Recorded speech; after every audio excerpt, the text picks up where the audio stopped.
Hello guys, welcome to Karthikeya గబర్లు. ఇంకా ఈ ఛానల్ ఎవరు సబ్స్క్రైబ్ చేసుకోకపోతే ప్లీజ్ డూ సబ్స్క్రైబ్. అండ్ ఇప్పుడే నేను కూలీ సినిమా అయితే చూసి వచ్చేసాను.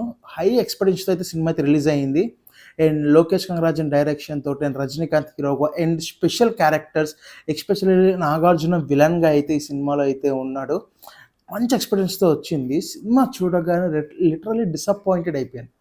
డిసప్పాయింట్ అయినాక మెయిన్ రీజన్ ఏంటంటే ఎక్స్పెక్టేషన్స్. ఎందుకంటే ట్రైలర్‌లో ఉన్న క్యారెక్టర్స్ కావచ్చు, కాస్టింగ్ కావచ్చు, అండ్ అనిరుద్ బీజీఎం కావచ్చు, ఎక్స్పెక్టేషన్స్ ఆబ్వియస్‌లీ హైగానే ఉంటాయి.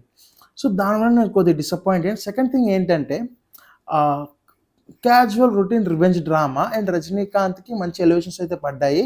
సో, దాంతో నడిపిద్దాం అనుకున్నాడు. కానీ ఇక్కడ ఫెయిల్ అయిపోయింది అక్కడ. అండ్ ఫస్ట్ హాఫ్ చూసుకుంటే కనుక హీరోస్ క్యారెక్టర్ ఇంట్రొడక్షన్ కానీ, అండ్ రజనీకి ఇంట్రొడక్షన్స్ కానీ, అండ్ అనిరుద్ బీజీఎం ఎవ్రీథింగ్ చాలా బాగుంటుంది. చాలా డీసెంట్‌గానే ఉంటుంది. సో, మనకు ఫస్ట్ హాఫే అర్థమైపోద్ది రొటీన్ రివెంజ్ డ్రామా అని. సో, అది ఏ విధంగా ఎళ్తుంది అనేది చూసుకుంటే చాలా బానే ఉంటుంది. డీసెంట్‌గానే ఉంటుంది. అండ్ శృతి హాసన్ కూడా మంచి లీడ్ రోల్ వచ్చింది శృతి హాసన్‌కైతే. అండ్ ఇంటర్వెల్ బ్యాంక్ చాలా హై ఇస్తుంది మనకి. అండ్ చాలా అంటే చాలా బావుంటుంది. అండ్ సెకండ్ హాఫ్ వచ్చేసప్పటికి ఏందంటే కంప్లీట్ డిసప్పాయింట్‌మెంట్ అనమాట. అండ్ ఫస్ట్ హాఫ్ చూసుకుని ఇంటర్వెల్ హై తర్వాత సెకండ్ హాఫ్ ఇంకొక రేంజ్ ఎళ్తాం.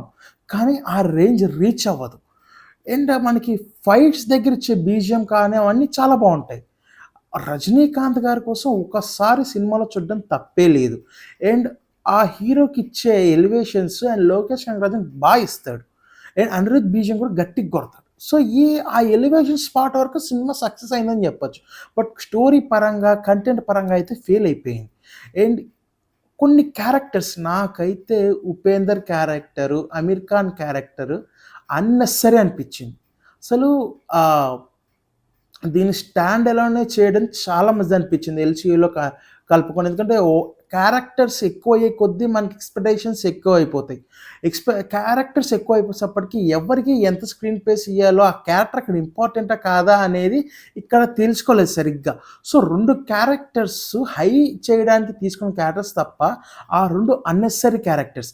అండ్ సెకండ్ హాఫ్‌లో నన్ను ఇంప్రెస్ చేసిన ఒక క్యారెక్టర్ అయితే ఉంది. అది ట్విస్ట్ అనమాట. అదైతే రివీల్ చేయను. అండ్ శోభన్ క్యారెక్టర్ ఏదైతే ఉందో, క్యారెక్టర్ తను మాత్రం ప్రతి ఒక్క క్యారెక్టర్‌ని డామినేట్ చేసాడు. నాగార్జున విలన్‌గా చాలా బాగా యాక్ట్ చేసాడు.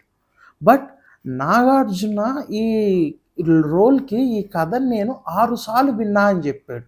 అంటే కథ లేదని తెలిసి 6 సార్లు విన్నాడా? నిజంగా కథ లేదేమో అనుకుని, లేకపోతే కథ ఉందేమో ఇంకోసారి విందాం కథ అర్థమవుతుందా విన్నా నాకు అర్థం కాలేదు. అంటే ఈ చిన్న క్యారెక్టర్‌కి విలన్‌గా అయితే చాలా బా సెట్ అయ్యాడు నాగార్జున. బట్ 6 సార్లు వినాల్సిన అవసరం ఏమనిపించిందో నాకు అర్థం కాలేదు. అండ్ హ్యూజ్ ఎక్స్‌పెక్టేషన్స్ చాలా డ్రాబ్యాక్ అనిపించింది. అండ్ అనిరుద్ బీజీఎం అయితే న్యాయం చేశాడు. బట్ మనకి స్టాండ్ అలోన్ ఫిల్మ్స్ వద్దు. Lokesh Kanagarajan stand alone films ఇంక చెయ్యొద్దు. డైరెక్ట్ 'ఖైదీ 2', 'విక్రమ్ 2' ఎల్‌సీయూ సైడ్ ఎళ్ళిపో. అదైతే నువ్వు డిసప్పాయింట్ అయితే చెయ్యవు. లోకేష్ కనగరాజన్ ఈ ఎల్‌సీయూ పార్ట్ అయితే డిసప్పాయింట్ చేయని నమ్మకం అయితే నాకుంది. బట్ ఈ స్టాండ్ అలోన్ ఫిల్మ్ అయితే డిసప్పాయింట్ చేసింది. అండ్ మీరు కూడా ఎక్స్‌పెక్టేషన్స్ తక్కువ పెట్టుకొని ఎళ్ళండి.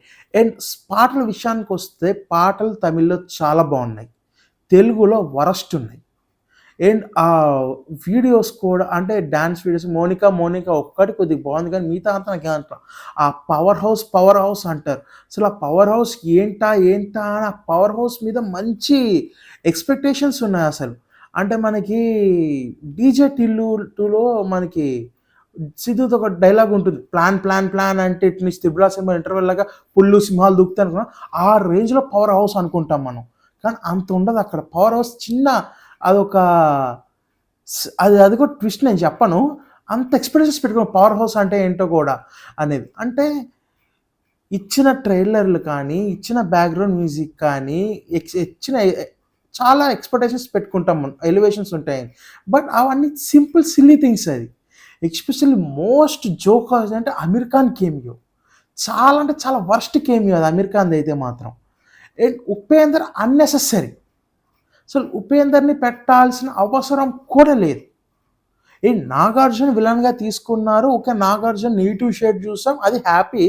బట్ 'నాగార్జునని' నెగెటివ్ షేడ్‌లో చూసే అంత కంటెంట్ ఈ సినిమాలో లేదు. ఓవర్. రజనీకాంత్ కోసం అండ్ రజనీకాంత్ స్వాగ్ మూమెంట్స్ ఉన్నాయి. అది మాత్రం హ్యాట్స్ ఆఫ్ చెప్పొచ్చు. ఎస్పెషల్లీ బీడీ సీన్ ఒకటి అండ్ రజనీకాంత్ స్టైల్ మేకింగ్ ఉంటాయి. అండ్ ఫ్లాష్ బ్యాక్ కూడా చాలా బాగుంది. అండ్ రజనీకాంత్ని డీ ఏజింగ్ చేయడం అనేది చాలా బాగా చేశారు ఈ సినిమాలో. అదొకటి చాలా ప్లస్ పాయింట్ అనుకోవచ్చు. అండ్ ఆ ఫ్లాష్ బ్యాక్ నరేషన్ ఒకటి డ్రాగ్ అయ్యింది. అండ్ ఇంకొకటి కొన్ని ఎక్స్‌పెక్టేషన్స్, కొన్ని ట్విస్ట్‌లు అనేవి ఉంటాయి. అవైతే ఎక్స్‌పెక్ట్ చేస్తాం మనం.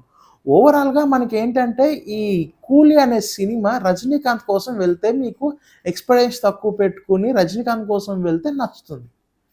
లోకేష్ కనకరాజన్ కంటెంట్ మీద రజనీకాంత్ కలిపి కాంబినేషన్‌లో చూద్దామంటే మాత్రం మీరు డిసప్పాయింట్ అవుతారు. ఓవరాల్‌గా it's an average movie. Okay guys, thank you. Subscribe, like మాత్రం మర్చిపోకండి.